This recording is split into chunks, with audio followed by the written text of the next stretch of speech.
like mainly behind. Yeah, you're good. Whatever. I forgot to speak into my mic for them to hear you on stream.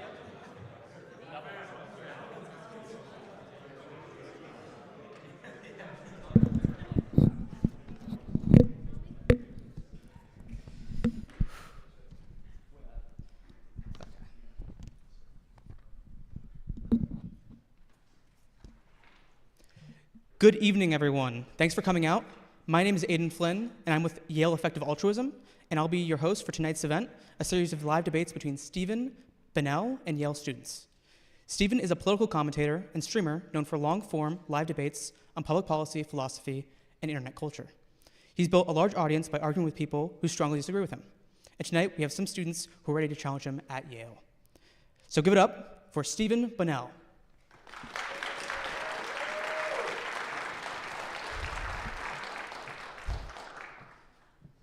Before we start, a few quick notes.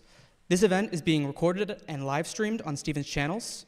Please silence your phones and try not to move around during the rounds.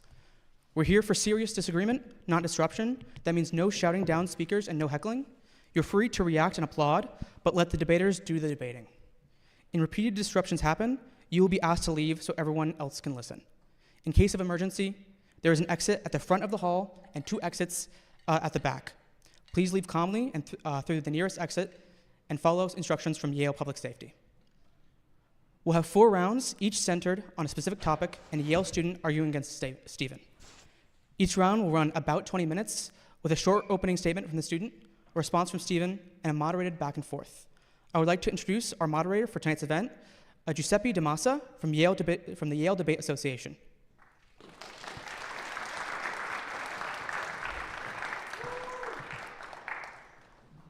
He will be helping facilitate tonight's debate. If time allows, there will be an audience or moderator questions at the end of each round.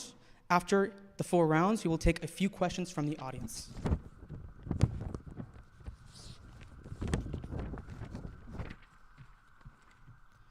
All right, let's begin with round 1.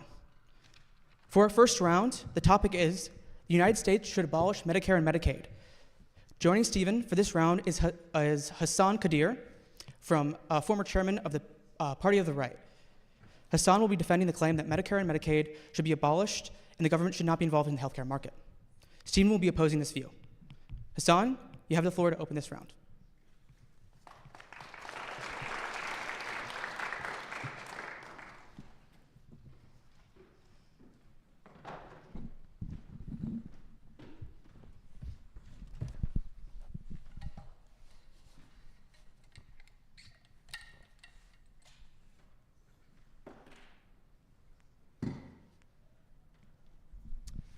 All right.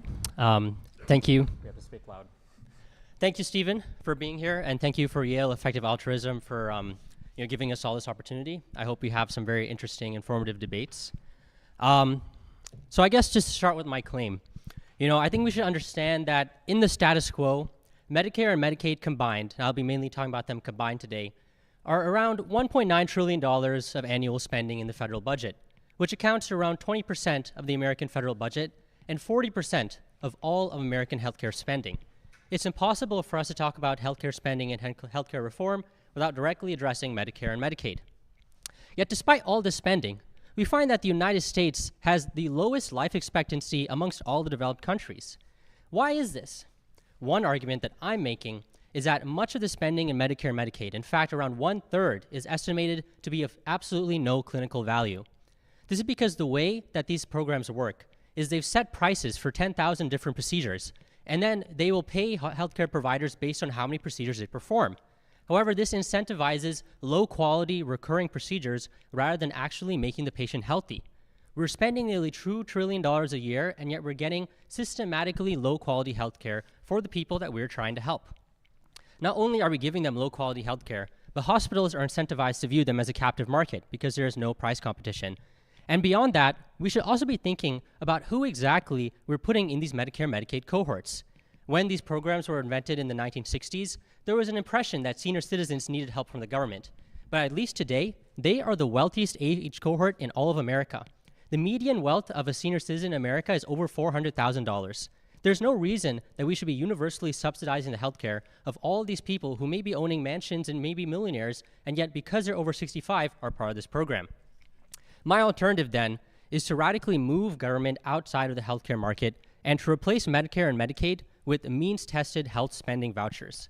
What this means is rather than having 10,000 different prices set by the government, rather than having multiple organizations passing money from the federal government to hospitals, we instead give each and every low-income, low-asset American, whether they're 65 or 7, a healthcare spending voucher that they can then use as they see fit.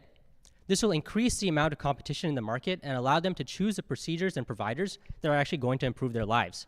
On top of this, we can have a universal catastrophic health insurance. So if someone is hit with a single healthcare bill that is more than 10% of their income, it can be covered by the government. This program is very similar to what's used in Singapore and Switzerland, and these countries have some of the highest life expectancies in the world, as well as maintaining relatively low healthcare spending.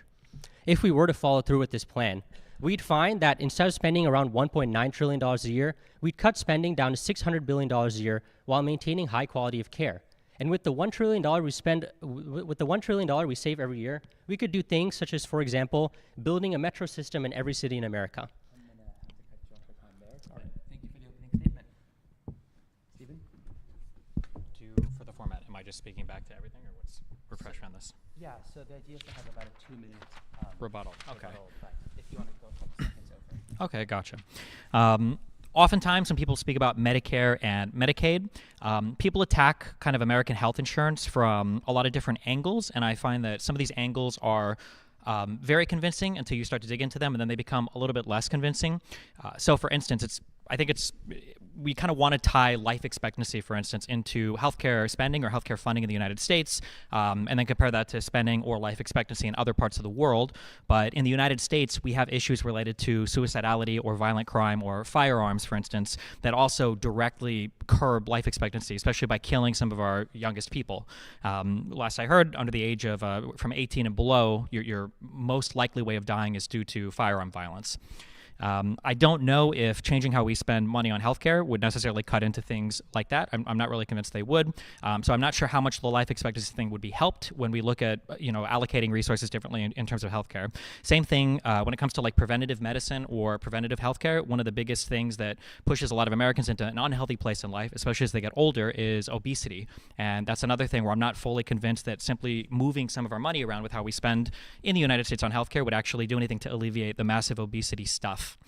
When it comes to hospitals being incentivized to give, bad health care or to do routine treatments, I think that it's kind of hard to speak about hospitals as being like a fully rational market where consumers can price shop and have a ton of different information available to them, typically because at the point of consumption of healthcare, a lot of the time we don't really have the luxury of making those choices for a variety of reasons. In an emergency situation, obviously you don't have time to make phone calls to different hospitals. There might not be any other hospitals around that offer what you in particular need. If a person has like a heart emergency or some kind of stroke, I doubt that somebody's going to be calling around to see who has the best stroke doctor or the best cardiologist or whatever. You're probably just going to whatever's closest, and then those types of specialists are in short supply in general, so I doubt that you have 10 different heart specialized hospitals even in your area regardless. So I don't know if moving health insurance to a private market or getting rid of Medicare and Medicaid would do much to alleviate or would do much to help us shop for healthcare. It just doesn't seem like a very efficient market to shop in. I know that when we talk about old people and we talk about their wealth and we say, well, maybe these people should be able to spend more on healthcare, there's a whole other conversation, but I think for the United States, the most common way that we have our wealth, especially in old age, is tied up in our homes. And even if it was on paper good economic policy, which I'm not fully convinced it is, I think the idea of grandma or grandpa being forced to sell their house when they have a major operation is probably something that would be so catastrophically bad politically that that system would just be completely unbearable. I'm kind of a fan of like means testing in some ways. It's my inner free market, libertarian, whatever guy. And I shouldn't say libertarian. I should say neoliberal is the one that they say. But the issue when we talk about like means testing here, like we're talking about means testing people at different levels of healthcare and giving them a minimum spending voucher that they would be able to spend on healthcare and covering them in the event of like catastrophic events and making sure like at all points in their life they're like qualified for this coverage, and it has to slope off so that when you gain more money it doesn't all go away, so you're not disincentivized to earn more money. I feel like at the end of the day, even if you're a fan of means testing because you think it'll save money, that whatever system we put in place there is going to be so absurdly complicated. You've either reinvented some form of Medicaid or Medicare, or it becomes more bureaucratic and less efficient than if we were to just do Medicaid or Medicare. I'd like to open it up for back and forth debate. I'd invite both speakers to keep arguments and answers under about a minute or so that we can have a productive conversation. Sure. Can I ask the first question? So this is the big thing that I have. Okay, so again, I'm a big free markets guy. I love fighting with the left. It's very fun for me.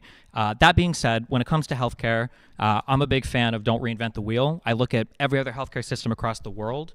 Who has in a real country, in a large country, so no, Singapore doesn't count. In a full country with more than 5 million people. Okay, who has a healthcare system that you think the United States should more, I guess, try to copy? Because I feel like everybody has these same types of multi-payer or public option or single payer systems. Yeah. Yeah, it's a good question. I mean, I would also point out that Switzerland is a country that uses, not only do they have health vouchers and catastrophic insurance, they were actually the primary model for Obamacare, specifically for the idea of having a mandatory, people mandating that people buy some form of health insurance so as to bring down the total lower cost. And obviously, I know back in the 2012, this was like a socialist idea, but I mean, I actually think it's kind of a good idea. I think that being more thoughtful about how we're deploying, government intervention in the market can lead to some major gains. I think Switzerland's a great example. I think Germany also has a similar example where they really work with their kind of economic sort of trade unions in making sure that people have access to health insurance. But what I find unique about those, and that's, not what we see with Medicare, not what we see with the NHS, is that in both those cases, it's still private insurance companies that are doing like all the work, and it's not the government setting up its own insurance system, which is my main issue. In the United States, we still have basically most of it is private insurance anyway, though, right? Like even for Medicare, you've got like these Medicare Part B plans that are provided with a lot of regulation, but by private insurance nonetheless. Why do you think that just moving the government out of it completely is going to magically, I guess, like boost? I don't even know what it's boosting. Like because I feel like all the issues that you have relating to people making choices about healthcare consumption, there's still going to be that insurance wall that's going to block them off from any shopping for like hospitals or medical procedures anyway. No. Yeah, I think the question of this lack of information or like an inefficient market is probably, I would say, can be broken into three categories that you also addressed in some of your responses earlier. One is the question of price transparency. I agree it's a big problem right now that, if I need to get some blood transfusion, I don't know what it's going to cost me until 2 weeks after the fact. So I actually think that, in 2020, there was a regulation promulgated forcing, in fact, all hospitals to display their prices online. The execution kind of failed on that. But I do think that these sorts of regulations are going to be really helpful for maintaining a more efficient market. That's point one. Point two, beyond transparency, is about the you mentioned like the urgency, right? Like very inelastic demand. Like if I just got shot, I'm not gonna, check on Google, like what's the cheapest hospital. I think this is true for catastrophic health procedures, but I would actually say the vast majority of spending is discretionary. People spend on things like diabetes treatment, people spend on things like dialysis. And these are long-term treatments where you do have the ability to choose where you're gonna put your money. And that gets to my final point, which like, why are we gonna see price benefits even beyond Part B? Because even with Part B, it is a third party, someone working in the government following a set of regulations who is trying to balance quality and price and access and location and everything. And I generally find that individual spenders, people who are empowered to make their own decisions, are going to make a better and more cost-effective decision than having a third party do it. And so I'd say even Medicare Part B is still having a third party choose what private health insurance a patient is going to be interacting with. When you say that patients will be able to make better choices, so not to come down on the average American citizen, but like the average person in general, I feel like a lot of these choices are very difficult for an ordinary person to navigate.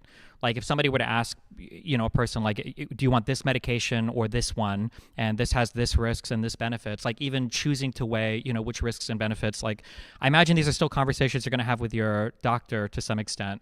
I imagine that they probably do their research and everything else.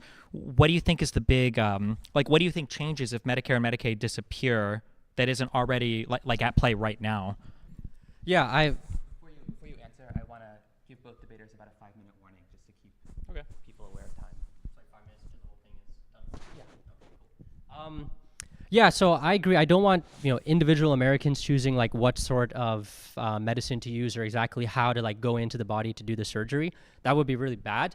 But I think that, we do have markets for other complicated things, such as, okay, what computer am I going to buy? What car am I going to buy? How am I going to get these things fixed? And the way that people compete on that is not by maybe some people, but most people don't go into the deep technical knowledge. Rather, they use the reputation of the provider, right? Saying that, okay, these doctors are highly rated. These doctors are, have good word of mouth from my friends, etc. And while it's not a perfect system, I would say it's better than the status quo where right now, because Medicare and Medicaid reimburse at lower rates than private insurance, people on these programs systematically get lower quality providers or providers who are not giving them the time of day. So I think putting them in the general market will still allow for more like reputational competition or word of mouth competition. I would say it's problematic to compare it to like repair stuff, because I feel like these are places that have the worst reputations already. The idea of going to like a car repair shop and getting scammed by somebody who is charging you for lighter fluid or or headlight fluid or whatever, stuff like this. I guess my big question would be, so broadly speaking, the first question I asked is, it seems like every country has a way of doing things where the government has to have some big intervention in order to provide healthcare for the entire population in a way that is ideally the most efficient, right? Where everybody's not waiting until the last minute to get healthcare treatment, where everybody can afford healthcare to some extent. You don't want your poor citizens to just completely be locked out of all diabetic treatment or all kind of chronic cost of care stuff.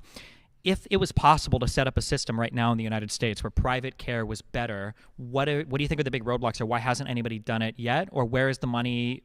Like right now, we're spending so much money on this healthcare system right now. I imagine you're saying that the next one is going to provide better results for less money. Where's that less money? Where's that money coming from? What's absorbing all the money right now that you think is going to be taken care of? Yeah, and why hasn't a private one popped up yet? See, the amazing thing about these sort of government programs is that once they come into existence, they create their own constituency of hundreds of thousands, if not millions of people whose jobs directly benefit on this program existing. And I think you'd find that many hospitals and healthcare providers, they know that a Medicare, Medicaid patient is going to have, they're not going to leave because they don't really have many options. They're going to get regular checks from the government. They're not really going to be judged on their day-to-day performance because it's someone else far away.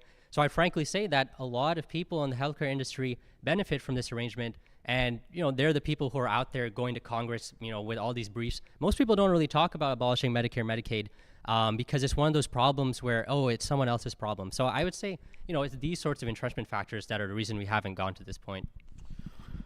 Okay, that sounds very faith-based to me. I'm not sure if I believe that there would be a ton of savings to be found there.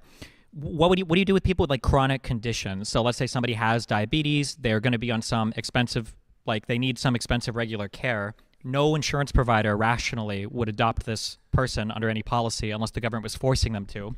Would you still have a bunch of government forcing people to buy insurance and then forcing insurance companies to take on any patient regardless of, pre-existing conditions or chronic conditions or anything like that? Yeah, I think the best path forward for this situation is to use a combination of the Obamacare mandate, which does, want everyone to be in insurance pools. But then second, by having these vouchers targeted towards people, if they show they have this expensive pre-existing condition that is, very large relative to their income, I think it is a good idea to give them more government assistance in that case. And I still think that even with additions like this, right, the overall impact on healthcare spending will be much less than the status quo, where 40% of all healthcare spending comes from Medicare and Medicaid. And you're not worried about that same entrenchment occurring with the voucher system that it already does with Medicare and Medicaid, according to you? Why wouldn't there be all these healthcare systems that pop up to extract, these social rents from people, knowing that they're going to come in with their means-tested voucher and just, I guess, ripping those people off? Oh, yeah, absolutely. I'm not saying it's going to be a totally perfect system, but there'll still be much more fluidity and much more movement amongst people who can go to different providers based on the quality that they're receiving. And so I think that the social cost will be much reduced.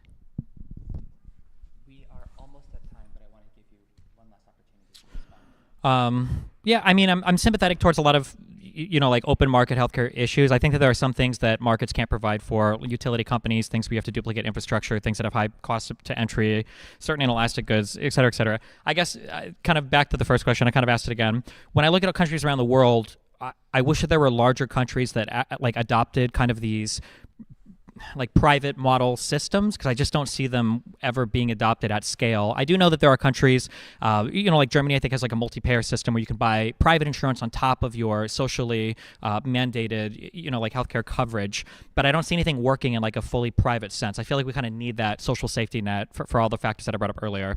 That's my position on it. I would like to for an engaging debate. And good job. Thank you.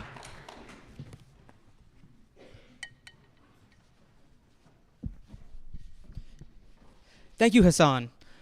We'll move now to round 2. The topic is corporate greed kills abundance. Debating this round will be with Stephen is Sherry Huang.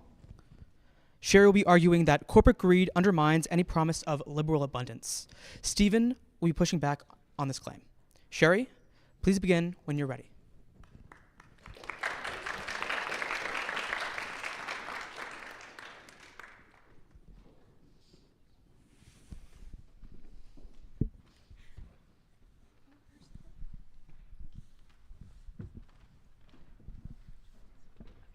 Likewise, thank you for coming to Yale and having this wonderful discussion with us. I know you just said you're a big open markets guy and you love arguing with the left. And so my argument is that corporate greed kills abundance liberalism through specifically intentionally protecting scarcity. I have a couple examples. The first one I'd like to talk about is the pharmaceutical industry, which abuses patents to spike prices without innovating by using Me Too drugs, which if you guys aren't familiar, that's just drugs that are very, very similar to previously innovated drugs. And they do this, or they get FDA approved through lobbying the FDA, and they also buy out innovation by buying out smaller competitors, which not only wastes innovation, but also preserves monopolies and hikes prices. And that's why in the status quo, even with some regulations from the government, Americans still pay 3 times as much for prescription drugs than our foreign counterparts. And further deregulation through abundance liberalism would only exacerbate the issue. And it's not just the pharmaceutical industry. For example, there's general lobbying in a lot of sectors like public transit, healthcare, oil, and surveillance companies specifically just gave $40 million to both political candidates from both parties during the 2020 electoral cycle that overall prevents government action from regulating them. And even if on the surface, right now, they look like they're trying to improve, for example, through climate-friendly action, welfare support, etc., it's what a writer, Lucia Holstetter, calls capitalist humanitarianism, which is kind of a litany of tactics, one of which is companies like upcharging for more ethical goods, for example, like renewables, because they're perceived as more valuable, even if they're now cheaper to manufacture. And specifically on the environment, companies are focused on resource extraction rather than preservation, because preservation is not profitable. And even if it's using renewables like battery, corporations will always be focused on garnering more production and thus market power rather than developing energy to actually support the people, which is why rare earth mineral mining right now similarly degrades the environment a lot. So instead, I think we should adopt a more people-centric regulatory framework, including limits on campaign spending and donations to limit lobbying, and to prevent the most elite candidates from having a large advantage through this large amount of lobbying and money that's garnered through campaigns. And yeah, that's my argument. Thank you. Stephen? 2 minutes?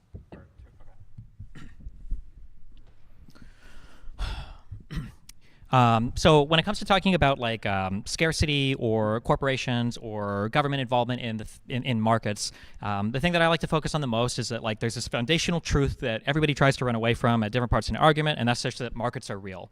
So when I say markets are real, what I mean is that there are times when I think even if the government needs to intervene, we have to understand that if the government intervenes in some way, there are going to be all of these extra effects that we have to be aware of, and we can't just kind of like hope those effects away. Sometimes I feel like when people are identifying different players in markets, people on the left will come down on corporations and say that they're evil and greedy, and people on the right will, build up corporations and say, well, actually, they're altruistic and they're trying to make life better for all of us. But I think that people just forget that different players in the market have different jobs. So a corporation's job is just to make money at the end of the day, and it's going to make money in whatever way they are capable of doing so. So if a corporation can make money at like revolutionizing a product and making something better for us, then they'll do it, and that'll be better for all of society. If a corporation can make money by dumping all of their toxic waste in a river that might feed into a town of 10,000 people that can never hold them legally accountable, then they'll dump the toxic waste because it'll return more value to shareholders. I think that the important thing when it comes to talking about abundance is recognizing like what are the different players in a market, like what can they bring to the market, what are they able to do to the market, and what are their incentives, and then what do we expect them to do in the market. I would never expect a firm to maximize for environmental good unless there was a huge government restriction or a huge government penalty on doing environmental damage. So for systems like cap and trade, or for systems that tax you based on, like how much pollution you emit. I think that these are good systems because it encourages companies to try to incentivize or find ways to produce things that have less environmental damage, because then they can make more money, and their way of returning profit to shareholders is in a way that also aligns with the interests of the public, at large, external of that particular market. So they're not like causing environmental damage just because they're going to make a cheaper shoe or something. I do agree that there are things in the United States, and I think that market people have a difficult time admitting this, where only the government can really provide good services. The idea that people are obsessed with things like Waymos or obsessed with Elon Musk's 450th convoluted idea for how to reinvent something that would really just be like a subway system or like basic public transit, I think is really dumb. I think that there are some things that the government can do well, and when it comes to those things, we just need to let them do it well. For the two abundance authors, I think that was their big, for Klein and Thompson, that was their big argument, that like if the government can do it, like let them do it and tear down all the roadblocks, because there's no reason. In the United States, we have so much regulatory framework, even around the government doing stuff. But in places where free markets can provide, solutions, I think that the markets need to provide the solutions, and we can't pretend that the government's going to solve our way out of those problems, mainly because the people that claim that we can solve certain problems using the government are problems that just have never been solved by government. I think housing is a big one that comes up a lot, where we have all of these different like ideas around like rent control or public housing or whatever else, and the reality is it's a very simple math problem of, there are X amount of houses available and X plus N amount of people want to live here, and that's just never going to be workable no matter what you do from a government policy standpoint. Thank you. Yeah, cool. So on the topic of housing, I want to talk about New York City because that's like a hot topic recently. But there's like, in my mind, there's like infinite people who want to live in New York City, right? Because of the economic opportunities, the social opportunities, etc. And right now, the issue with New York housing that we have is that there's more demand than there is supply, which means that these like landowners and these apartment, I forgot the word for it. Sorry, but like landowners, they're able to hike prices as high as they want because there will always be people who will buy the houses at those super high prices, which just like prices every single like lower income working class person out of those houses. So even if like sure it upsets the market, and there creates like even more demand for an already limited market, at least in that demand, poor or like working class people are similarly competitive as like super elite people. So I don't necessarily disagree with you there. This is a really hard question because nobody really wants to address it on either side. But the question then is like, who deserves to live in a particular area? So one topic that comes up a lot is like rent control. When we talk about rent control doesn't benefit the rich. It doesn't benefit the poor. The rent control benefits whoever's there right now, and that's it. And generally, you can see who's benefited by rent control because they live in a rent-controlled unit. You don't see the people that are hurt by rent control because they're people that could never move into the city otherwise because those units aren't available, or that it's not being demolished and more stuff is being built because of the restrictions or regulations around that particular unit.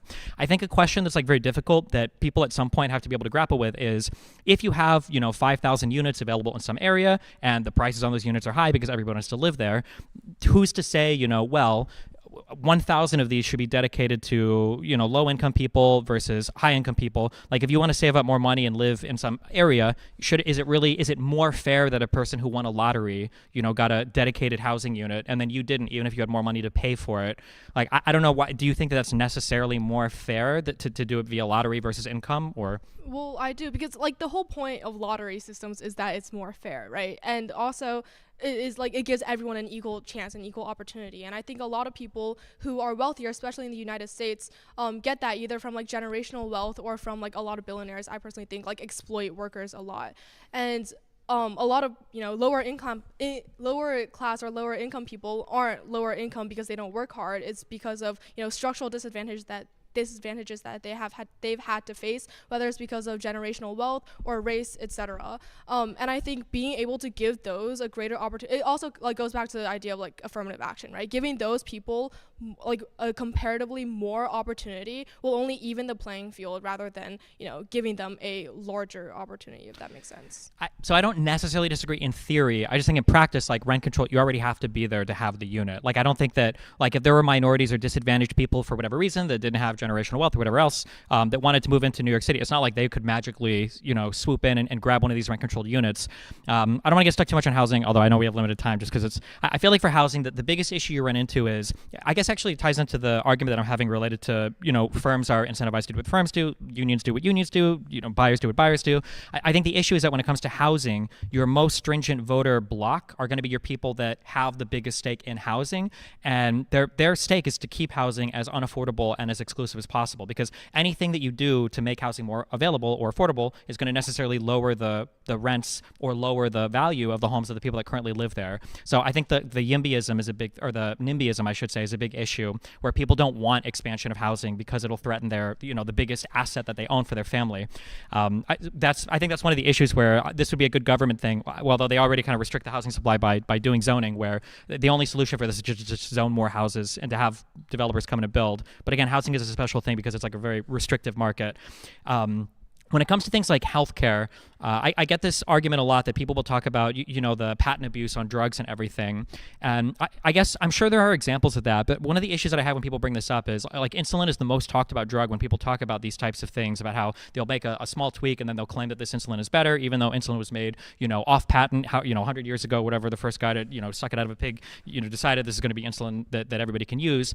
That insulin is still available. You can buy that insulin, I think, at Walmart. You can buy it cheaply. You can buy it freely. But the problem is that insulin sucks. And the insulin that our pharmaceutical companies make today is like infinitely better than just the pig-derived insulin or whatever. Like the synthetics that we have today, it's long-lasting, it's slow release, it helps to moderate your blood sugar more. It does a way better job at, the 2 injections you get per day where you have a big crash and then your blood sugar goes high. So I feel like even when it comes to like patent abuse or pharmaceuticals, like there are areas that these companies are still innovating in. But yeah, I don't want to take up all your time. Go, yeah. Yeah, on the topic of insulin specifically, you yourself say that like the super old insulin from like however many decades ago is not great for your body, or at least not as great as the newly innovated insulin. But the issue is you yourself also say that the newly innovated insulin is also a lot more expensive than the super cheap one from Walmart. So my question would be like, do lower income people only deserve like the bad insulin because that's the only thing they can afford?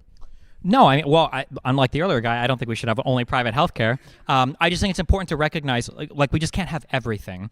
Like sometimes people want everything to where they want like the newest stuff that anybody in the United States could manufacture, but then they also want it to be freely available to everybody, and they want to be the cost to be low as well. And I mean, like all of you have access to Fidelity or Vanguard. Like you can open a trader account and you can go and look at big pharmaceutical stocks. These companies don't really make more money than any other company in our system, and they're notoriously unreliable as well because sometimes they live or die based off of a single patent. There were a lot of companies that were competing against each other that have the COVID vaccine, for instance. So I think that when it comes to we need to have basic social safety nets for people, because you just, for people to be really wealthy in a country, your lower class, your working class, your bottom class, your lower middle class, whatever you want to call them, they have to have access to some like floor of goods and services. Otherwise, it just doesn't feel good to live in a place where you're stepping over bodies to get to work. Like I agree that there should be some minimum level of stuff available for sure. I just sometimes, like, I guess the question, I'm curious, this isn't necessarily a fair question, but like when you think of the difference between a person living on minimum wage versus a middle class person, like what do you think the difference in their lifestyle should be? Like if you work 40 hours a week on a minimum wage, should this person be able to afford like a single room house and a car and internet and everything else? So like, what do you think a person that just lives on like 40 hours a week minimum wage should be able to buy? I actually don't think one person living off of, especially if this one person has like a dependencies, like for example, children, would be able to buy everything that they need to thrive, maybe survive, but I don't think they could thrive off of the minimum wage, especially because I'm from Texas and our minimum wage is like $7.50, which is definitely not enough to buy housing in Texas, to buy like groceries, especially healthy groceries, but that's another argument. And just like everything they need to support their child in terms of education, childcare, etc. And this is also kind of another argument, but I also think there's a huge disparity between the living wage or the minimum wage that we have legally right now and the actual living wage, which is estimated to be around $15 for Texas, which is 2 times the minimum wage. And a lot of the times, this disparity comes in the form of being unable to, for example, like afford healthcare, especially in rural areas where it takes a lot of, gas money, oil money to get to the hospitals in the first place. And a lot of people, die because they don't go get healthcare. And I think that's also like a really big issue. And, that also is in part because of a shortage in medical workers, but I also think it's because people just simply can't afford or get access to life-saving medicines.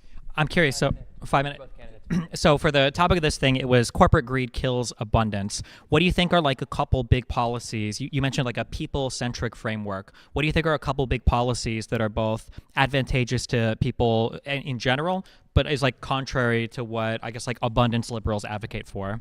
Yeah, so for example, I think there should be a very strict limit on campaign spending and campaign donations, because right now the reason why there's so much lobbying in the government is because these political candidates get most of their money for their campaigns to win and be in government from corporations. And thus that also allows like the candidate with the most connections, the most elite candidate, to win that position. And then when they're in office, they have no choice but to, follow corporations and whatever they say.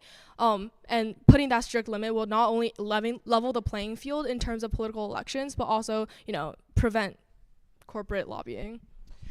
So I'm not going to go all into Citizens United because there are good arguments on I think on both sides of that, as upset as that makes people. That being said, I think I'm probably on the side of like some kind of way to eliminate super PACs is probably a good idea, if for no other reason, just because it looks really bad. But I feel like most abundance liberals wouldn't necessarily disagree there.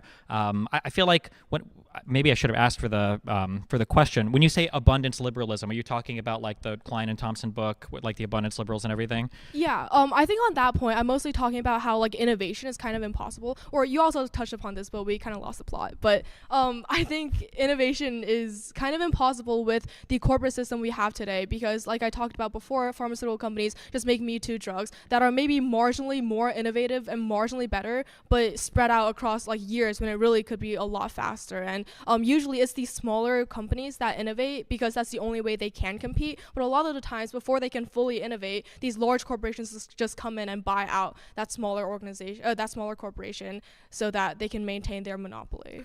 Gotcha. Okay, so the only reason I bring this up is because I feel like generally abundance liberals are probably also going to be like in favor of some kind of restriction on spending from lobbyists, because I think that most people consider this kind of like rent-seeking behavior. You're basically spending money towards some kind of like government policy or regulation that avoids you spending money to innovate or provide a better product or service.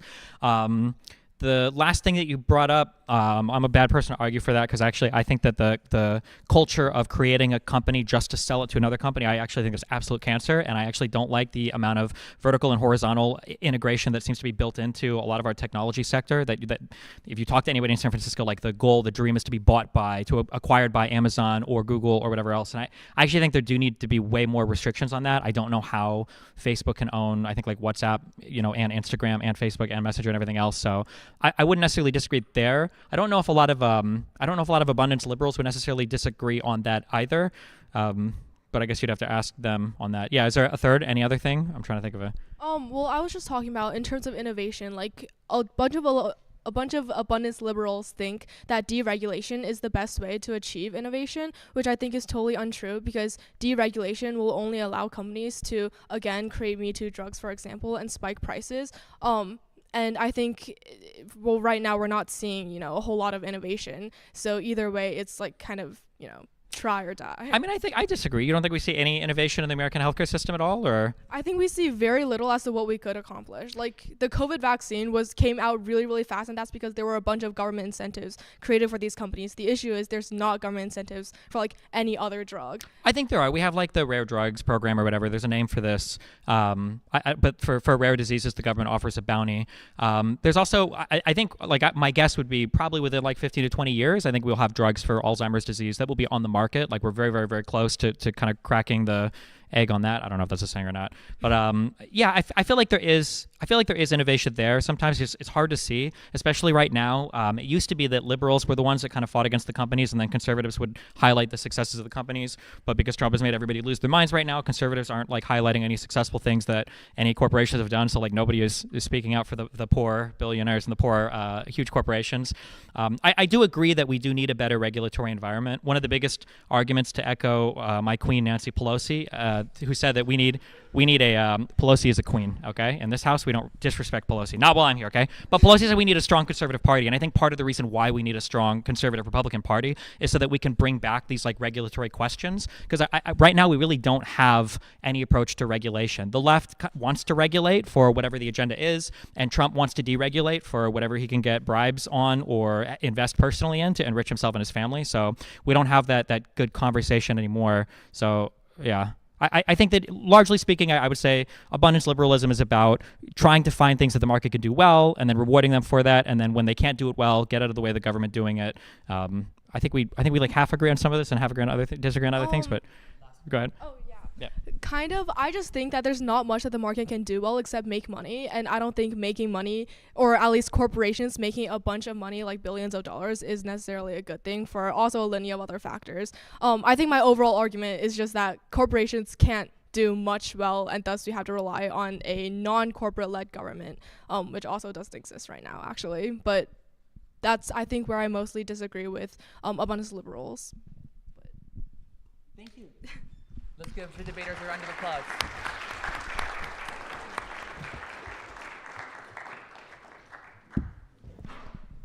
Thank you so much, Sherry.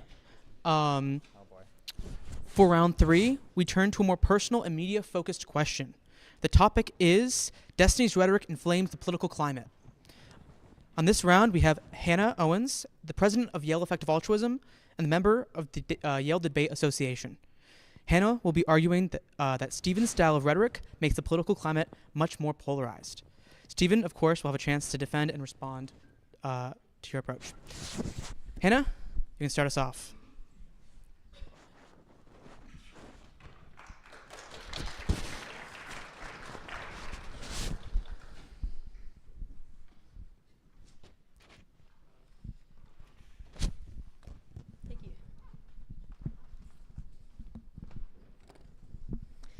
So, Destiny, you have made statements such as, conservatives need to be afraid of getting killed when they go to their events so that they turn down the temperature. You repeatedly refused to condemn the murder of Charlie Kirk. I won't woo over that. And after his murder, you tweeted making fun of his death, saying, I heard when he died he fed an entire village of vampires because so much blood came out of his neck. Following the assassination attempt on Donald Trump, which killed one of his supporters, you said that you have zero sympathy for anything that happens to him or to anyone who supports him. You have also said that your only regret is that Trump's assassin didn't spend enough time practicing first. So there are a couple of things wrong with this. First, it's hypocritical. You cannot claim that Trump is a threat to democracy while simultaneously calling for political assassinations, which are a threat to democracy. You have also criticized left-wing figures for doing the same thing, like when the streamer Hassan tweeted a picture of a makeshift gun at Senator Tom Cotton. Second, it's immoral. As a public live streamer with millions of viewers, you make it more likely that someone in your audience will take matters into their own hands and start killing off conservatives. Especially as a study by the Center for Strategic and International Studies found that left-wing political violence now outnumbers right-wing political violence. Third, it's bad for the country. Your rhetoric amplifies the extreme left and right. When conservative influencers like Matt Walsh say that the left wants me dead, your statements provide proof to that claim. There's a reason why extreme left-wingers like Hassan retweeted your statements about Trump's assassination. Political polarization destroys politics at the state and national levels when parties are unwilling to work together, and the Journal of Democracy finds a clear link between political polarization and political violence. And fourth, I think it's bad for you personally. You could be much more influential than you are right now if you didn't make extreme and hateful statements like these. You have a history of doing this that exceeds Republican behavior. You were deplatformed from Twitch for inciting violence during the BLM riots, and the mayoral candidate with whom you campaigned with had to cut ties with you for your hateful rhetoric. And since your goal is to help Democrats, I'd say that your rhetoric harms the movement that you claim to support. Ultimately, you are personally responsible for the extreme and divisive political climate that you critique. Your rhetoric inflames the American political climate, and I think that you have a net negative impact on the political space.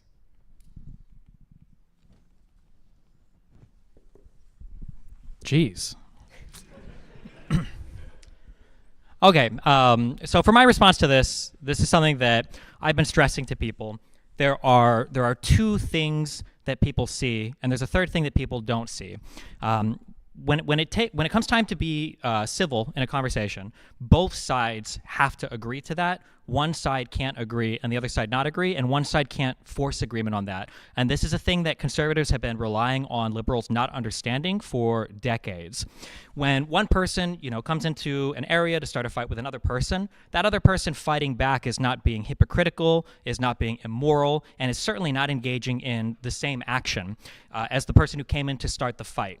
So when it comes to speaking about, say, you talk about how I never condemned the murder of Charlie Kirk, or I never said that the murder of Charlie Kirk is bad. It's actually not true. On that Piers episode where I was fighting with all the conservatives about it, I think twice on that show I said, yeah, nobody should be getting killed for political violence in the United States, but the right will not say this. And that is an unacceptable world where one side of this country has continuously, over and over again, disavowed political violence. I'm talking about like the political leaders. I'm talking about the Joe Bidens, the Barack Obamas. I'm talking about the difference is when the assassination attempt was made against Donald Trump, Joe Biden gave a speech. He didn't blame either side. He said that everybody just needed to bring things down. He didn't mention that the shooter was Republican. He didn't blame Trump for his rhetoric. When Donald Trump was supposedly being hunted by Iran, Biden increased his Secret Service personnel, even though he had no obligation to. Meanwhile, Donald Trump stripped Secret Service protections from Kamala Harris and other Democrats as soon as he was in office because he, I won't say what his motivations were. I don't even know if he knows what his motivations are sometimes.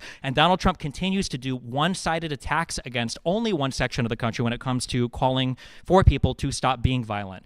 He went on Fox and Friends a day or two after Charlie Kirk was dead, and he said that when the left wing does violence, it's because they're evil. When the right wing does violence, it's just because they're just tired of the left wing doing it.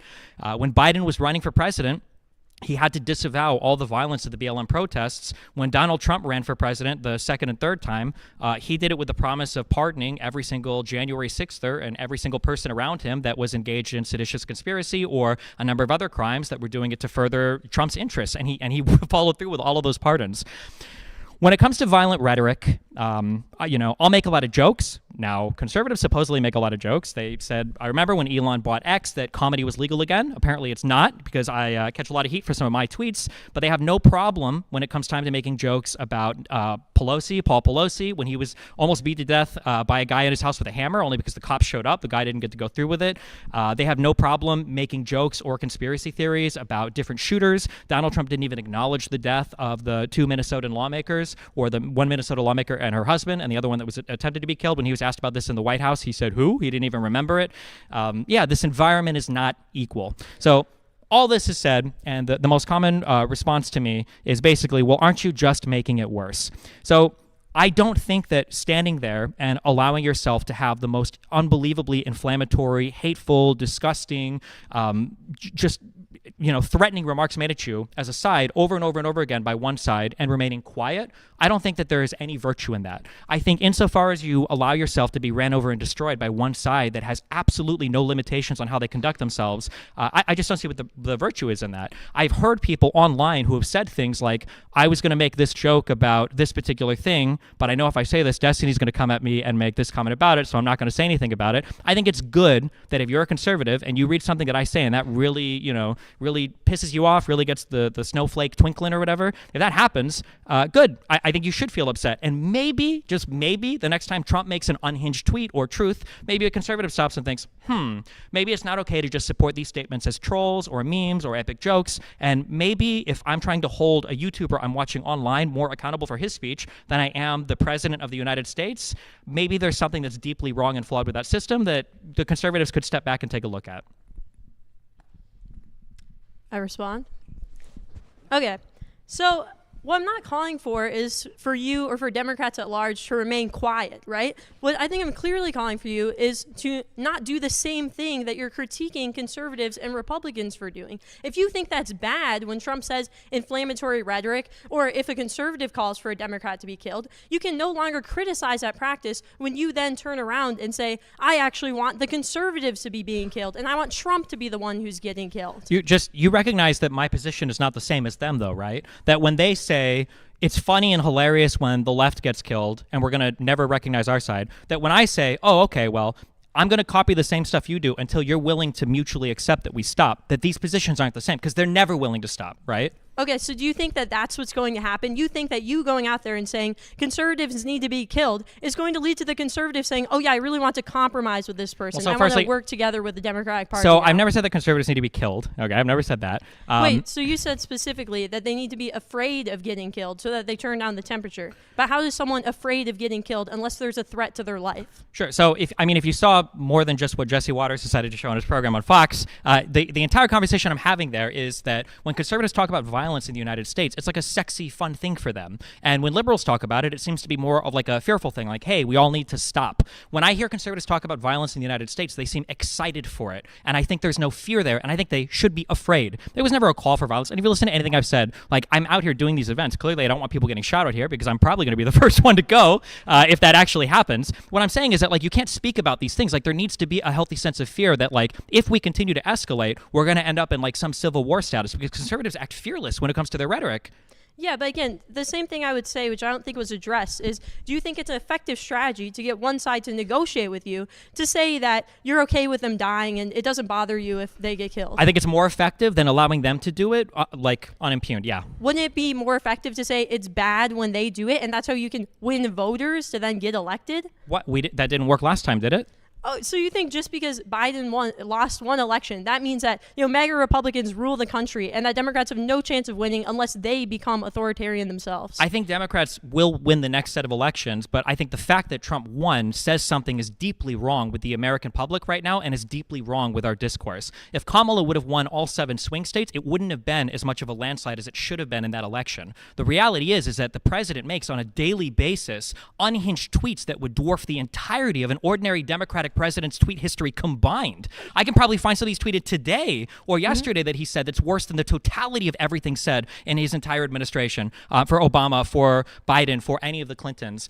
But Trump won his second election. So what happened there? Do you think that there's some virtue in Democrats just continuing to nod their heads and play along with Republicans and not act like all of the unhinged, insane rhetoric is coming from one side? Yeah, again, I don't think that Democrats just need to go along with things. I think that criticizing one side, saying that they're engaging in some authoritarian practices or that they have very inflammatory rhetoric is an effective tactic, especially when you're not doing the same thing. You lose your ability to criticize one side if you advocate for your political side of the aisle to do the very same thing to conservatives. If my position isn't the same, how do you lose the ability to advocate for it? If somebody comes into a room screaming and I say, okay, well, I'm going to scream at the guys, I guess, until you stop, our positions aren't the same. That person is just screaming for no reason. My position is responsive to their position. I don't Sure. That's how civility works. It's responsive to the other person's civility. But what you're arguing is what, for instance, like Trump and conservatives are doing is a threat to democracy, right? Yes. And then you're saying, therefore, Democrats ought to do something which is also a threat to democracy. Do you It's see how better you to have lose the ability you to don't- criticize but the first thing? That's like saying that, like, if the North goes to war against the South, they lose the ability to criticize the South for seceding from the Union. I disagree with that. If one side is going to conduct themselves in a violent manner, then the other side should be able to conduct themselves similarly. So just to be clear, you think if Democrats get into office, they should do a January 6th style insurrection because conservatives already did it, right? So why not just let fire go, right? If we do it, hopefully we don't fail like they did. Okay, I think that they should be. I think that there need to be severe repercussions for the current administration, up to and including anything that related to the Department of Justice, related to investigations, related to what maybe creative interpretations of the law, like the conservatives have taken upon themselves to do. Yeah, because right now the pattern that we've set in the United States is that if you're a conservative, you can do basically whatever you want, and at the end of the day, the Democrats are going to show up to not only clean up your mess, but pretend you didn't do it and then try to play along with you. So then what bothers me about that is Democrats really can't claim to be the party of democracy when you, again, make statements like this that, it'd be fine and actually preferable for us to create an insurrection that would overthrow the democracy to instate forever democratic rule, right? So would you agree that you can no longer criticize Trump or conservatives for being a threat to democracy? No, because my position is not the same as theirs. I'm willing to play democracy as long as they're willing to play democracy. But I'm not going to play democracy while they play. It. You won't defend democracy when another side is attacking it. One side can't defend civility. It has to be two sides. So that's just not true. I mean, the way that our system works right now, I guess you are not a fan of this, but when we have a democracy in place, you can win elections, and then you can get rid of all the bad policies and the things that you don't like from the other side. And what I think is that your rhetoric is making it less likely that Democrats are going to win elections. Because if you say the ideal Democratic Party is one which calls for violence against conservatives, or which says it's fine to disobey democratic norms so long as the other side is doing it, then voters don't see a distinction between you and Donald Trump. I want to jump in here with a question for you, Stephen. What is the end goal of the escalate to de-escalate? The end goal is that when the other side sees, oh, well, if we do this thing, the other side's kind of responsive to it, so maybe we shouldn't do this thing because it leads to a really bad world.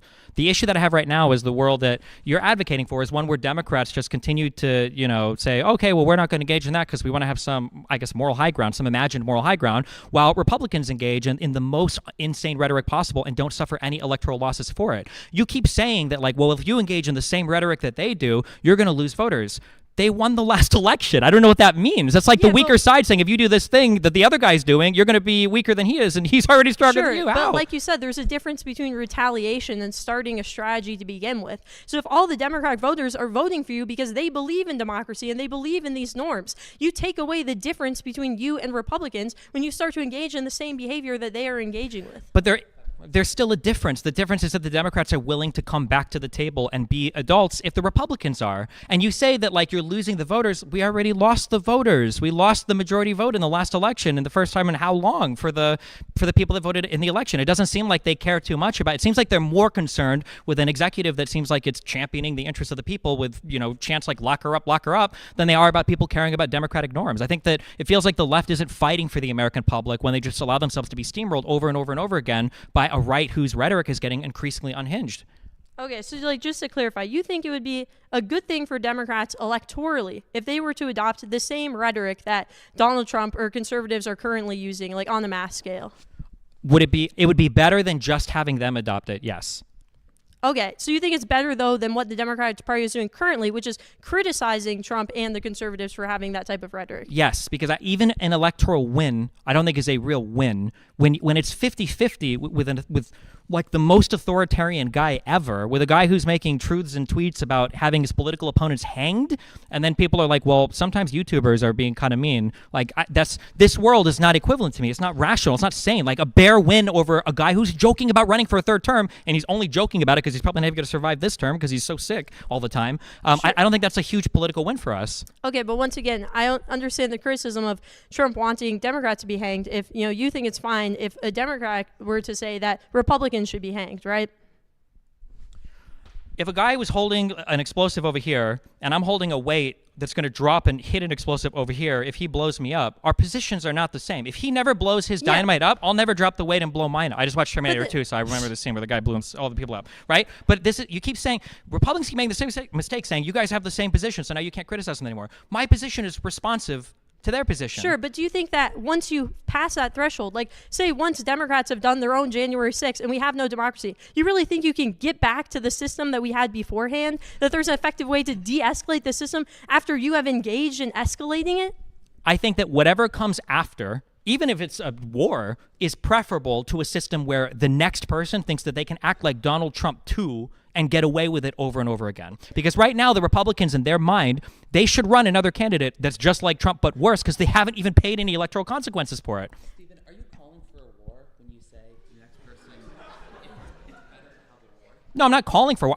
What I'm calling for, what I would hope is that the President of the United States, I can't even believe that this is like a controversial statement. The President of the United States, if he was a moral human being, a man with integrity and honor, a leader of men, of people in the United States, should be able to say, all of us need to be less violent.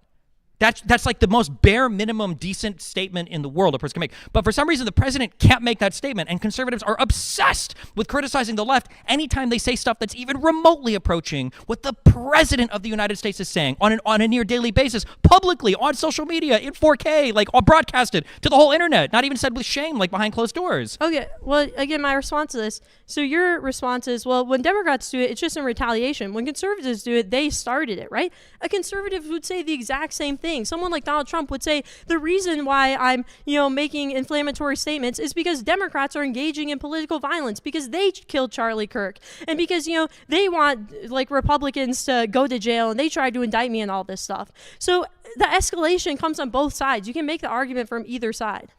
You can. Like, if I stand at the bottom of a building and jump because I feel like I can't fly, and another guy says he can fly and he jumps off the building, there's a difference in truthfulness in these two statements. Republicans can pretend that the escalation has happened on both sides, but the record clearly demonstrates otherwise.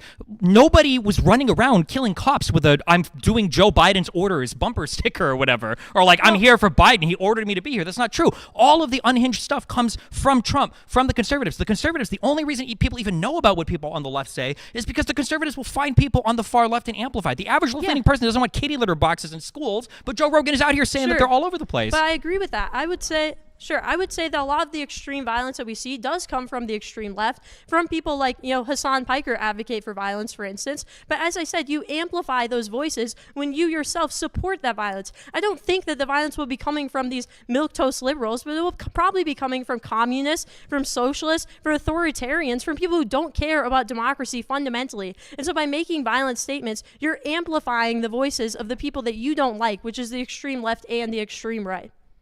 Thank you to both debaters.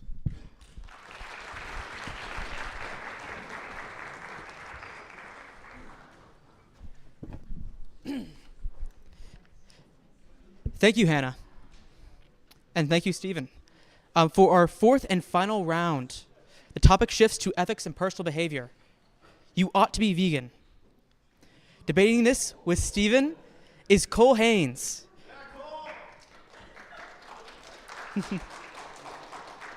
The president of Allied Students for Animal Protection.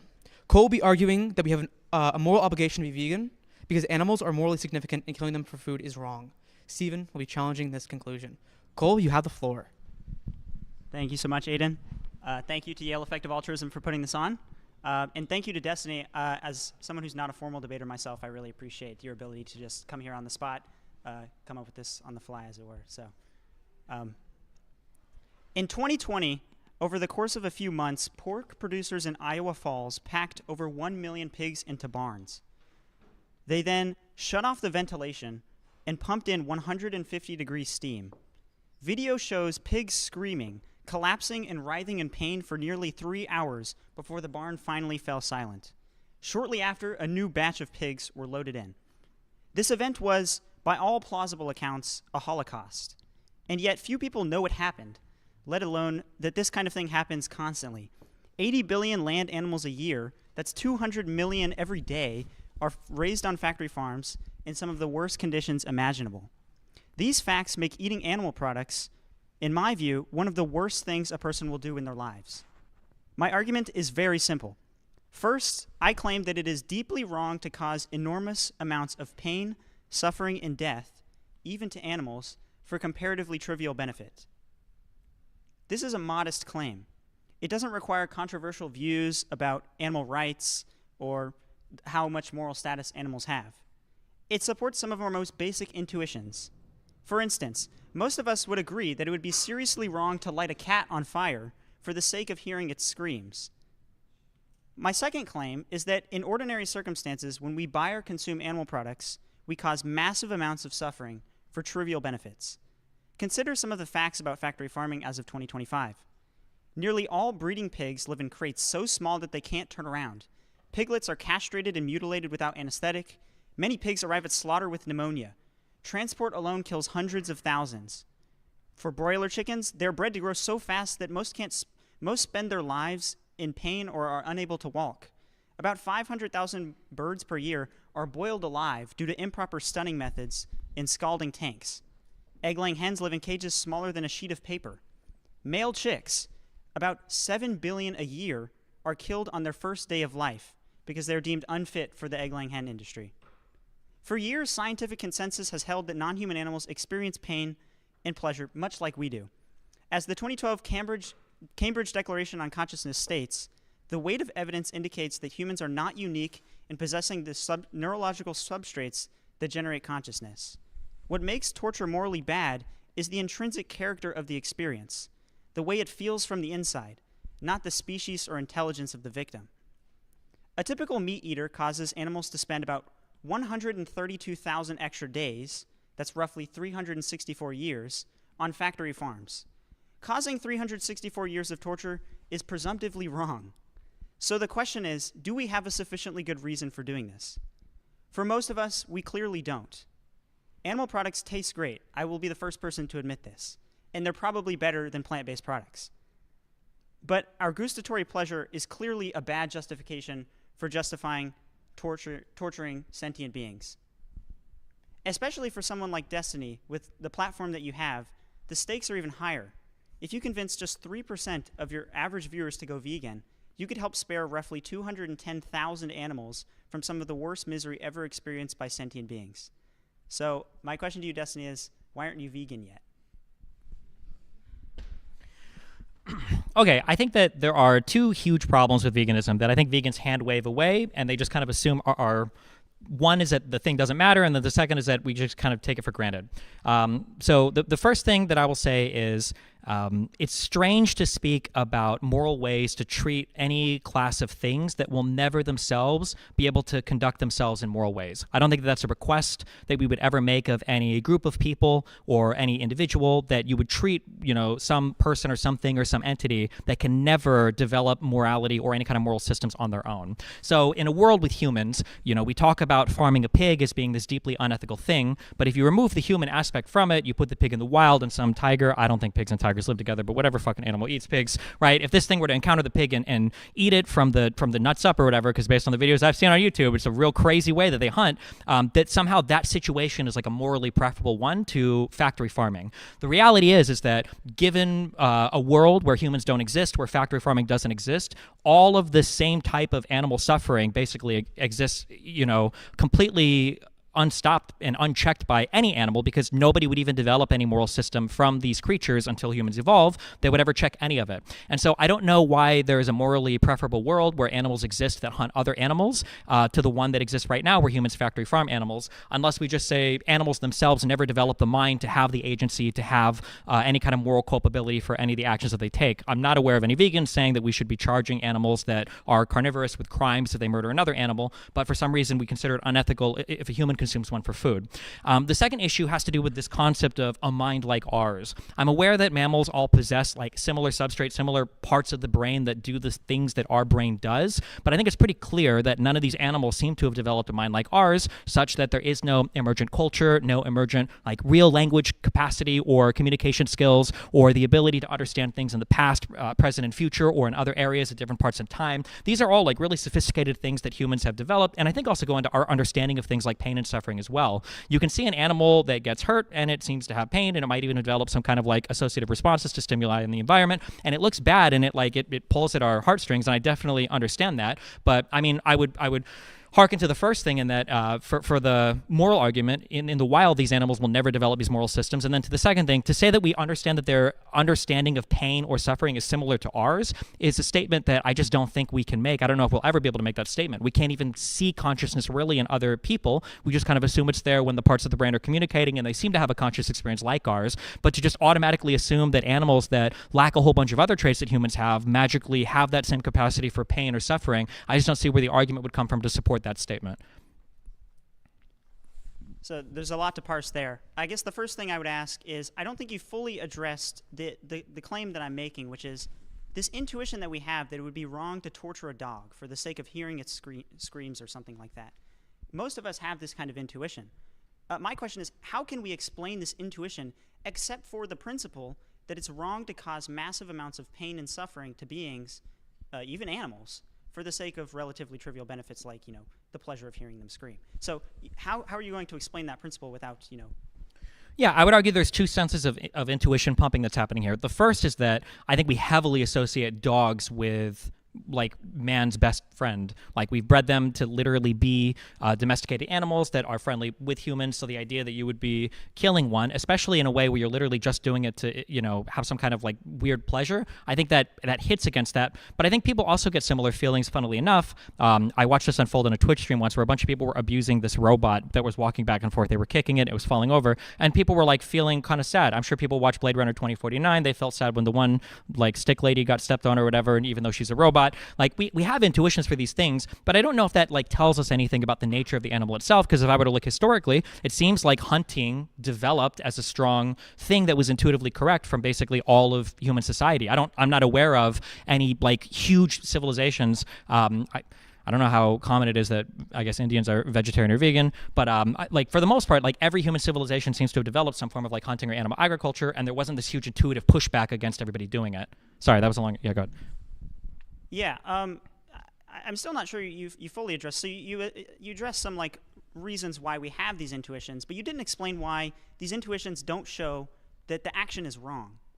That I guess what precisely is it that makes torturing a dog for the sake of hearing its screams, or kicking a robot or something? What makes those actions wrong? Well, I mean, I feel like the thing that's wrong is it feels like anytime somebody is engaged in some kind of like needless destruction or is getting some kind of like pleasure out of seeing something else, either break or be in some kind of pain, I think that as people, that just kind of throws up a red flag that it's unlikely that somebody's going to do that to, an inanimate object or an animal, especially one that's bred to be like friendly with us, and not also do that same thing to other people. I think that's the thing that we just immediately kind of recoil from.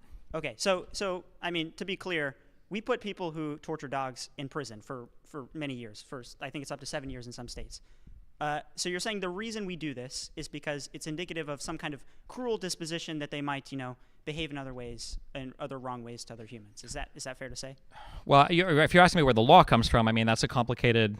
But I would say what would justify that putting people in prison for 7 years? I mean, maybe you think that we shouldn't put people in prison for 7 years who, ruthlessly torture a dog for the sake of hearing their screams. I mean, I would find more alignment with vegans there, in that I think it's strange to put people in prison for, torturing animals like dogs, but animal agriculture is acceptable. But people obviously have a lot of issues with that who are meat eaters. So, but yeah, I mean, I would argue that it's probably because of there's some kind of like sociopathic tendency or disposition there where you're just beating on a thing to feel good about yourself, whether it was an inanimate object or a dog or a cat or whatever. I think most people would view that in a very reprehensible light. But I don't think it speaks to like any kind of like intrinsic moral value or moral character from the creature itself. Okay, and otherwise I would ask, well, like, why were so many different civilizations okay with developing hunting? Like, how were they able to get past this built-in? You say we have a deep moral intuition against animal cruelty. Why were so many people okay with hunting for animals? Yeah, I mean, I have to imagine that's extremely divorced from the kind of suffering we inflict on animals today. I mean, hunting for an animal is nothing like the way that we, procure and consume animal products today. As I mentioned, factory farming is one of the greatest sources of suffering on the planet if you think that animals are sentient. And I think that probably sufficiently explains the difference. Do you think, I'm just curious, just real quick on that, would you be okay with animal agriculture if it was like, I forget what they call, like torture-free farms, like humanely raised. Yeah, whatever, like that kind of stuff. Is that an okay form of animal ag to you? I think it would significantly reduce the badness of something like industrial animal agriculture. But I think there are like a lot of problems with this today. I mean, first of all, there's no such thing as a humanely raised animal. At least it's very hard to find them and like eat them multiple times a day. For one, if you purchase eggs, no matter if they're the pasture-raised eggs, you get them from your aunt's backyard or something. That it is almost 100% likely in the United States that this egg came from an egg-laying hen who was hatched in a hatchery where the male chicks are macerated because they're just not, you don't need them to lay eggs in the egg-laying hen industry. So, I mean, in practice, there's no such thing as a humanely raised animal product, at least completely humanely raised. And then the second thing is just, I mean, when we think about the way that eating animal products affects our psychological attitudes towards beings that we think have some sort of moral value, it's clearly going to affect it negatively, right? I mean, there have been psychological studies that show people who consume meat, humanely raised meat, the most humanely raised they can find, tend to care less about the suffering of animals. They've done studies on this.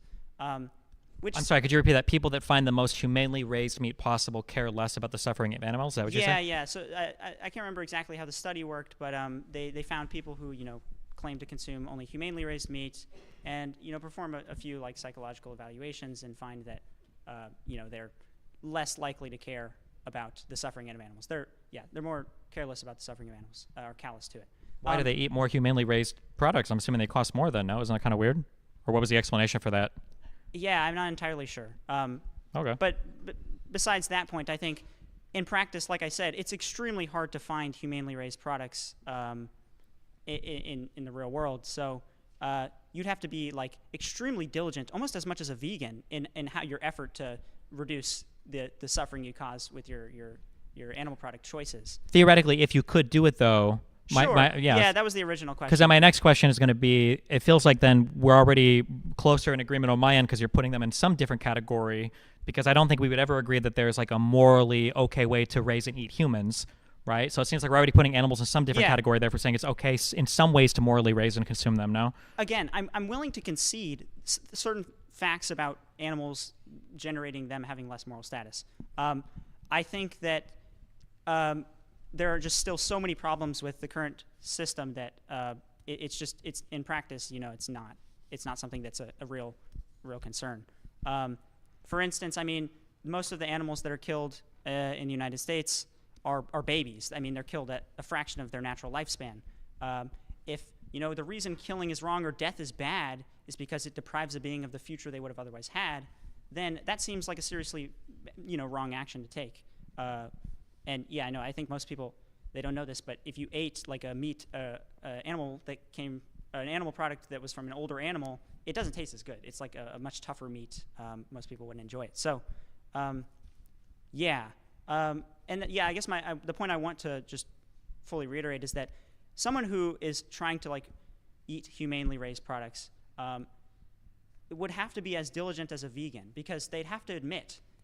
To be charitable with this argument, you'd have to admit that if you make a mistake and you accidentally eat, a fast food or something, or from a restaurant where you don't know what an animal product is, you'd have to admit that you've just done something that's somewhat equivalent to torturing a dog for the sake of hearing its screams. Stop you there. 5 minutes, Stephen. Want me to talk for 5? No, I'm just kidding. That was a 5-minute warning. Sorry, you said that eating an animal would be the equivalent of hearing a dog scream. Well, I feel like there's a big difference there, because the person eating the animal is engaging in like a biologically necessary function where we eat, and we know we need to eat to survive. Now, obviously, we don't need to eat animal products to survive, but I think that's a lot different than just torturing an animal for the sake of getting some kind of joyful response out of torturing the animal. I think that even when it comes to animal agriculture, this is the reason why like the PETA videos or whatever videos of animal ag are so effective, is because if people see somebody torturing an animal and all they see is like pain and suffering from the animal and somebody getting some kind of sick, twisted enjoyment out of it, even for an animal that we ordinarily eat, I think most people would be really uncomfortable with that. But I also, does it not bother you, or I guess how do you address or deal with the fact that in kind of like the animal kingdom, absolutely no moral systems or no moral treatment emerges from any of these animals either? So why would it be, for instance, unethical or immoral for a human to eat an animal, but it would be more ethical to leave that animal in the wilderness where another set of animals could kill it, often in kind of painful, excruciating ways, before they consume it? Yeah, I mean, the first problem with this kind of justification for why animals don't have moral status is that when we look at our own human species, we find beings that are incapable of this kind of reciprocal moral behavior that like conservatives. I'm so joking. I'm just kidding. I'm so sorry. Go ahead. And we still think that these beings have moral status. Infants, severely cognitively disabled people, the elderly, the senile. Not the elderly. The senile. So I understand this argument. It kind of runs into like this kind of like name the trade place. Like I would make an ontological argument here. I would say that like mankind or people kind, I don't know what we call it now, but like humanity has like these qualities to it where a fully developed person that's as realized as you can be biologically would be able to do all these things. One of these things is have the capacity for thought and reason such that social contracts and moral systems emerge. Now, maybe every single member of that class, for some reason, a brain injury or some other type of developmental error, isn't able to do it. But as a class of people, like we would say that we have this thing. Therefore, we treat, our moral status only kind of works if we grant it to every single person in that category. We can't like pick and choose people in the category, because then the whole category itself becomes suspect. So I'm not fully convinced that just because some senile or very young children are incapable of reciprocating morals means that, well, that's the same thing as the whole animal kingdom, of all of which will never reciprocate morals. I don't find that argument very convincing. Sure. And before I address that, I just want to point out that the view you're claiming that you're claiming to be more intuitive is highly unintuitive. The claim that the particular kind of being a being belongs to determines whether the pain that they experience matters morally is highly unintuitive, I think, to most people. I mean, suppose you woke up tomorrow and you didn't know what you were, and all you felt was just the most extreme agony you've ever experienced. It's like an unreflective agony. You're not thinking, wow, I'm in so much pain right now. I'm rational and I'm in so much pain. No, it's just extreme agony. If you ask yourself, or say you find out you're a pig or something like this, I don't know how this would be possible. I guess maybe you're behind a veil of ignorance and you like step back or something. If you find out you're a pig, should we think, wow, I guess my suffering didn't matter at all? This just seems highly unintuitive. But I guess to address your point about Wait, just real quick on the for the example, again, I find this is a form of intuition pumping, because it always feels like, imagine one day you wake up and you're just screaming in agony because you're part of a factory farm, and then the alternative reality is it's like Charlotte's Web, where you're on a farm and everybody's happy and the spiders and the pigs and everybody get along with each other. Well, like, I'm trying to imagine what's it like living as like, a deer, and you wake up and there's like a leaf that's moving and you don't know if there's like 15 animals about to jump out and eat you, and that's literally every single day of your existence for your entire life until you get old enough that something finally catches up to you and eats you and you die. I don't know what, like, I mean, like, it's hard to even imagine, what is it like? If I think of like a cat or a dog, I'm a bad example because I do sit on the computer all day, but for most humans that like to go outside and see the sun and everything, like the idea of being locked up in a house all day seems horrible, but we consider that to be a more humane way to treat a cat than to let them roam the streets for a variety of reasons. So I understand we can intuition pump one way and say, well, this thing would definitely be bad. And it's like, I don't even know what it's like to have an experience, like an animal like that. And I certainly wouldn't, because there are other experiences that they have that would be totally not okay to me, but they seem to enjoy, or they seem to live in naturally. So yeah, I mean, you bring up the problem of wild animal suffering, which is interesting. I mean, there are obvious disanalogies between the suffering of wild animals and the suffering we cause to animals on factory farms. I mean, for one, we cause the suffering to animals on factory farms. Animals in the wild, no moral agent is causing the suffering to another, another being, another sentient being. So maybe that plausibly explains the difference. Another thing is maybe you just accept that, like, yeah, wild animal suffering is bad, and we should do what we can to prevent wild animal suffering without, preventing or without allowing some similarly bad action like destroying an ecosystem. Yeah, so maybe that's one way you could explain that.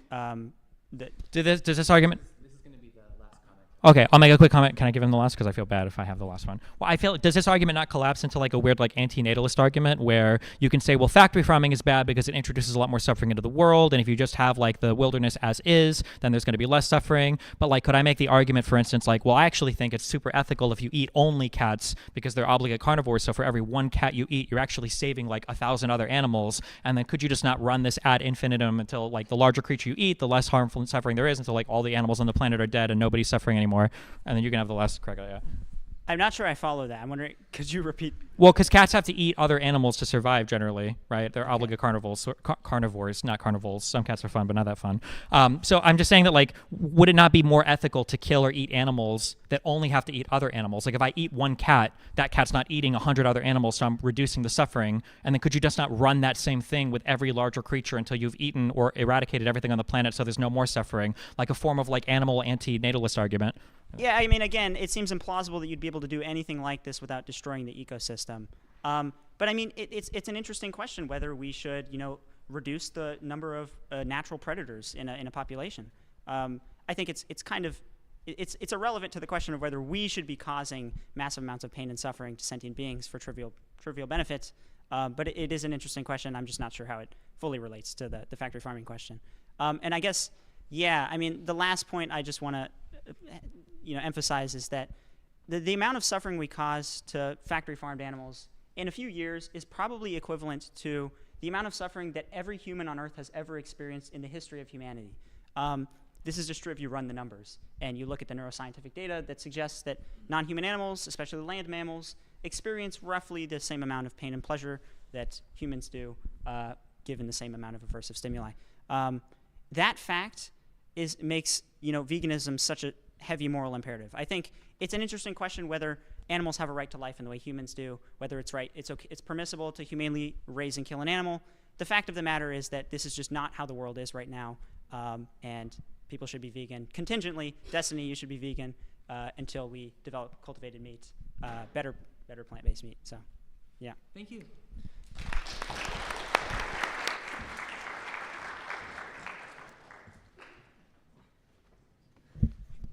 Thank you, Cole. And thanks again to all our student debaters and Stephen for those 4 rounds. We're going to have a few questions from the audience. Stephen, if you could repeat what's it called, the question so the stream can hear. Here's how this will work. If you have a question, please line up at the microphone floor, and we can answer those. Please keep your questions brief, under about 30 seconds, and make sure that they're actually questions, not speeches. And please direct your questions to Stephen, or either in general or about a specific debate. We'll get through as many as the remaining time allows. That's it. We can go a little bit over. Stephen, are you ready for questions? Yeah. Great.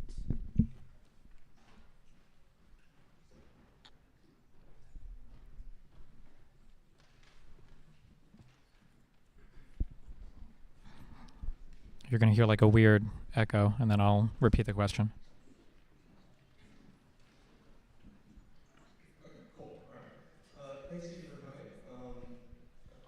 Actually, wait, real quick. You could just take this mic down there if you want. You just have to take it back because it's taped down a little bit. And then you can ask your first one, and I'll repeat it. Go ahead. Yeah. I wanted to ask, in your debate with Ben Shapiro, one of the biggest concessions you got was that the right, and you could argue the media sphere itself. Okay. All right, Sorry speak about loudly. that. Go ahead. Should I start from the beginning, or should I? Yeah, you just said keep in my debate with Ben Shapiro, one of the largest So you got a concessions. concession that Trump is graded on a curve. I agree with this proposition, but I wanted to ask what this kind of means for, in the sense, the future of politics. Will there be, if in a sense the right ends up producing a similar candidate, or a candidate on the level of Trump, what will things look like for the upcoming 2028 election, or the midterms in the 2026 upcoming election, and specifically targeted towards voters that are disinterested or disengaged with politics just because they see how much Trump has made things very trivial? So when you ask like where the future of politics is going, the reason why it's hard to see beyond where we're at right now is because I don't know how much we can possibly do, and I don't know how much damage we can undo. So I think the issue that you run into is when you tell somebody that they can behave in a certain way, you set a new standard for how they'll behave.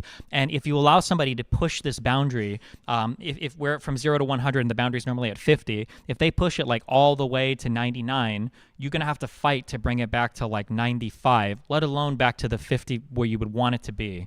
So Republicans have just been unhinged for a long time. You know, they talk about how evil it is that we call conservatives fascists now. And I remember Michael Savage and Glenn Beck and Rush Limbaugh and Sean Hannity and Billy Cunningham and all these. Jesse Waters right now. Well, yeah, it's like screaming like communist, socialist, or whatever. So, yeah. like, the issue is that, like, now, obviously, I do it in a far more inflammatory way. You know, saying basically, like, well, if you're going to act like this, then the other side could act like this, and I don't think you want that. So maybe we should all like take a step back and go back to where we're all being like nice to each other, because that's a better world for everybody.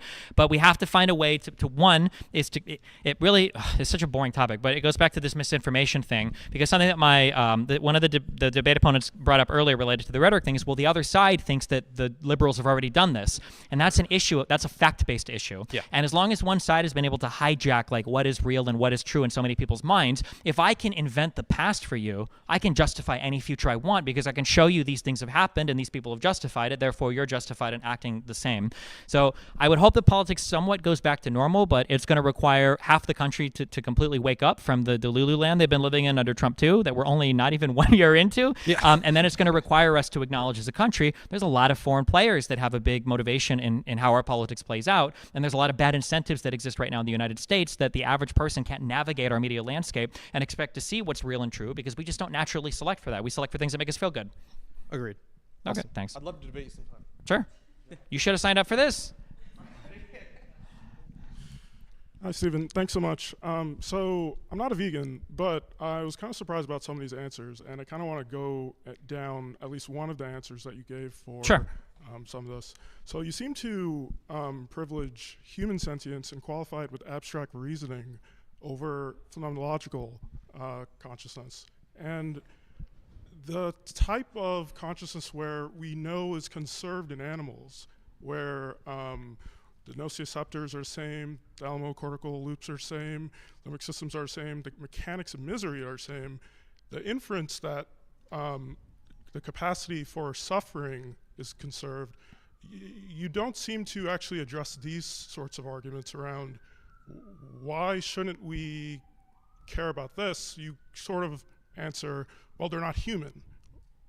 I mean, there seems to be something different in kind to the human mental experience than there is to the animal mental experience. I mean, we can point to a lot of similar structures and a lot of similar, underlying mechanisms, but for some reason, things like culture, things like morality, things like, complex thought and speech have just never emerged. So it seems like there's significantly something different in kind there. Now, would I say that there's like a 100% chance that there's no conscious experience happening that is happening in a mind like ours? I mean, I can't say that with certainty, but I think that the vegans overstate their argument in saying, well, there's enough similarity here that for sure they definitely get more consideration. Well, to be fair, it doesn't seem like the similarities that is being stated there isn't the fact that they're the same or they're able to do tax code or write speeches and stuff like that, but the capacity to actually suffer is the thing that is conserved. And the fact that things are different and there's something different in the complexity of our behavior doesn't seem to be warrant for torturing people.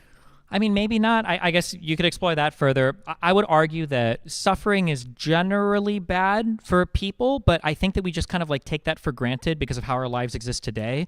Like, I mean, I could hypothesize like the ideal optimal human life would be at 10 years old, you continually take enough morphine or something until eventually you die in like some euphoric blissed out state of drug overdosedness. And, if you're just graphing somebody's life in terms of like optimal happiness, it's probably about as happy as you could be. But I don't think that would be a very satisfying answer to a lot of people in terms of satisfying like a person's life. Like, I don't think that we measure like pain and suffering and like happiness and joy on just this like very collapsed axis of like, are you in pain or not in pain? Well, it seems like what we. Oh, sorry. Okay. Yeah, sure. Oh, sure. Or do you want to? You can do one last thing, I guess, or yeah, I feel bad. There's a lot of. I shouldn't have said it. It seems that. what we do instead of like a very simple description, like you just said, is we care about the capacity for the experience there and put that the foremost what we consider. So if we learned that like some action or some peanut butter is now causing cancer to kids, it's that knowledge that actually invites the moral obligation to do something about it. It's the capacity to actually inflict diminishing well-being on some other conscious entity that we really care about. Okay, thanks, I appreciate it. Hi, Destiny. My name's Arik. I'm a bit of a fan, but my question is, since we can use history to help direct our future, where do you see the root of the collective psychosis of the right? Like, how do we prevent another Trump 30, 40, or whatever years from now? What was wrong with our country that led to all of this? This is like a question that will probably be studied for a long time, and there's going to be people way smarter than me that have answers to this. But like, I would argue that a big thing that happened was, I would say in a way, like a microcosm or a macrocosm, like the argument that I had earlier of like, well, you don't want to be just like them, that's like a microcosm of, I think, what's happened with liberals and conservatives over the past like 30 years of this country, to where liberals have been expected to govern both like morally and in a way where they can communicate the rightness of what they're doing, and conservatives have just been expected to kind of show up and then just like do their song and dance, and however they govern, who actually cares? Although now they don't even have to show up and dance. Now they just get on social media or they hide on military bases and they tweet unhinged stuff. So for example, like when I look like historically, if you want to talk about the economy, really if you want to talk about anything, I don't think it's an accident that we had a massive economic collapse at the end of the Bush regime, where we had the 2007-2008 global financial crisis, and then Obama has to come in at the tail end of that, clean all of that up, right the American economy, and then get everything working again. And then for some reason, after 2 terms of that, then Trump gets to come in, write off all of that. Even though things like his illegal immigration was higher than Obama's ever was before COVID hit, his budget deficits were increasingly past where Obama's was when Obama left office. None of that mattered. COVID came in. His response was terrible. I'm not saying it should have been a perfect response, but like it was measurably terrible in a ton of different ways. He lied about the number of infections. He constantly downplayed it. He admitted to downplaying it. And then after Trump was gone, then a liberal, Biden, had to come in, clean things up, kind of like right the ship, get things going again. And then now a Republican president is coming again and is like making a mess of things. When you have a world where one side is expected to lead and govern and has to act in a moral way, and the other side gets to come in and just knock everything over, and we're not allowed to tell ourselves an honest history of what happened, at the end of the day, you are destroying people's ability to learn and to actually have informed decisions going forward about what they want their leadership to look like. Because the collective delusion delusion we have to live in is, I would argue, I'm not trying to argue too much for the other speaker because it's ruder than up here, but like this, they say like, well, you guys need to be more civil. It's not fair when you do the same things they're doing. I would argue that that thought process has driven liberal politics for the past 2 decades, and it's why we're here now, because we've allowed the other side to live in this delusional fantasy land where they think they've governed appropriately, like the Democrats have, but they haven't. They've made a mess of things constantly, and we're constantly expected to pretend otherwise, and I think that's why we're where we're at right now. Right. Thank you. Yeah. Okay. Thank you. Hey, Destiny. Hi. So we agree on a lot, so I want to do something a little spicy. So in the vegan debate, it seems to me that you're removing animals like entirely from your moral framework. So I'm wondering, how do you justify animal cruelty laws? It seems the way you did it in the debate was by saying that it predicts behavior in the future, but it seems to me that that's not really how our criminal law works. Like, we don't try to criminalize things because we predict that someone will do some negative action in the future. I don't know if I would justify animal cruelty laws. There's a lot that goes into that. It's an intuitive thing that a lot of people just have a feeling about. But but I am who I am. So, but I don't know. Like, I think, like, I always make fun of people that are meat eaters that get like really mad about Cecil the lion or some dog or cat being, killed when they're totally content eating chicken nuggets and cheeseburgers all day. I think it's a huge hypocrisy from some people. There's also laws against, sodomy all over the place, and there's probably a lot of laws that I couldn't justify personally. So, yeah. Okay, so you don't agree with animal cruelty laws? I don't know. Like, if insofar as they might be predictive of crazy future behavior, maybe. I don't know if we ever have any other law like that. I'm not sure. I guess I don't think it, but yeah, I'm kind of indifferent to all of that stuff. Yeah. Yeah, that's consistent. Thanks. For our final question. Gotta save the best for last. Hi. Hello, Stephen. Thank you for visiting us here today at Yale. And I'd like to ask you, if the average American suddenly became significantly smarter and more emotionally intelligent, how do you think political communication and strategy would have to adapt? Also, how do you think the current American populace, mainly non-politicians, would look back at the current administration's actions and rhetoric and put that down in the history books? Man, that's a hard one. If we all, Joe Rogan and Candace Owens would immediately lose 90% of their audience, I would say, is the first thing. No.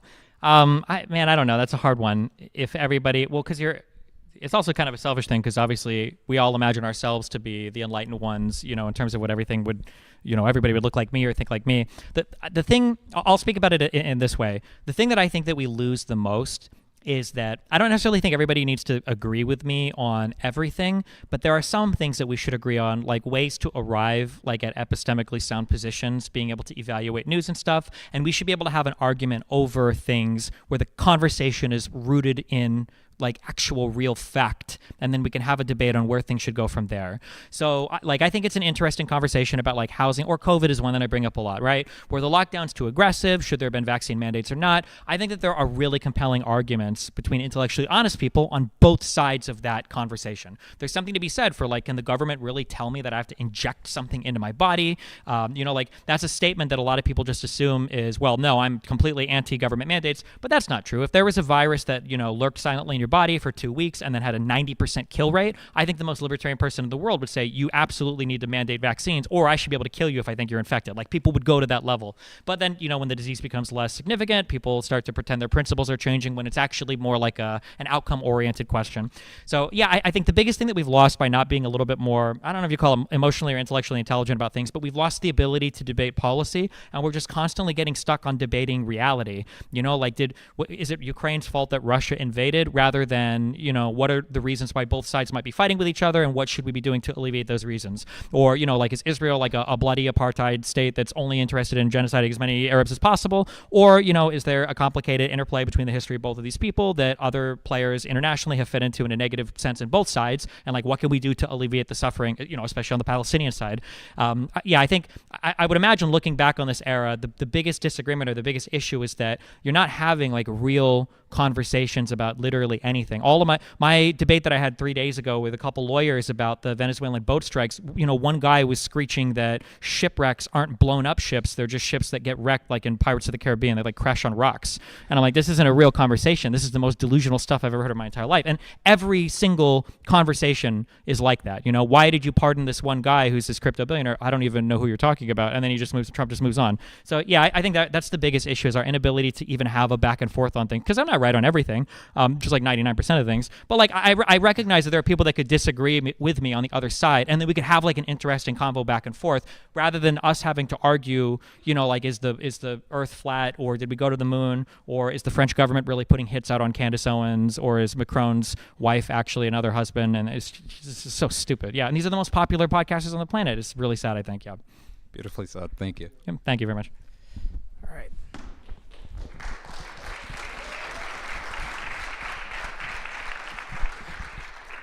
All right. We're going to end it here for tonight.